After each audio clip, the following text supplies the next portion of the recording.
সকল রাজনৈতিক দলের সাথে বসে কিভাবে এই দুর্বৃত্তদের বিরুদ্ধে ব্যবস্থা নেবেন, পরাজিত করবেন, আপনারা সেই রূপরেখা তৈরি করুন। আমরা আপনাদেরকে সব ধরনের সহযোগিতা।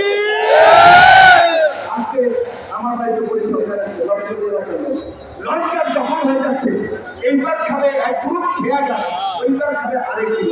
অলরেডি ভাগ বাটোয়ারা লুটপাটটা শুরু হয়ে গেছে।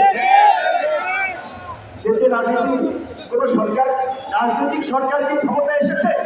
আগে রাজনৈতিক দল লুটপাটে এইভাবে বেড়ে গিয়েছে, দীর্ঘ মানুষের উপরে হামলা হচ্ছে, কারিগর দখল হচ্ছে। এই পরিস্থিতি চলতে দেওয়া যায় না।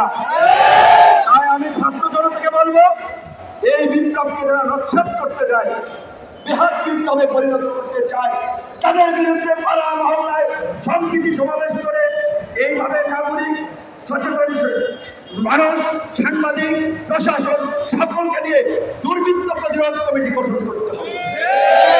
আজকে পুলিশের চেইন অফ কমান্ড ভেঙে পড়েছে।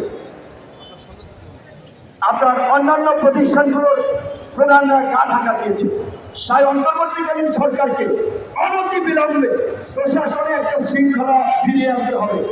পুলিশ প্রশাসন সহ সরকারি কর্মকর্তা কর্মচারীদের মধ্যে যারা এই প্রাচীন শক্তির মেজবৃত্তি করেছে, গোলামি করেছে, দালালি করেছে, জনগণের বিরুদ্ধে অবস্থান নিয়ে কাণ্ড করেছে, অনতি বিলম্বে তাদেরকে চিহ্নিত করে চাকরিচ্যুত করে বিচারের মুখোমুখি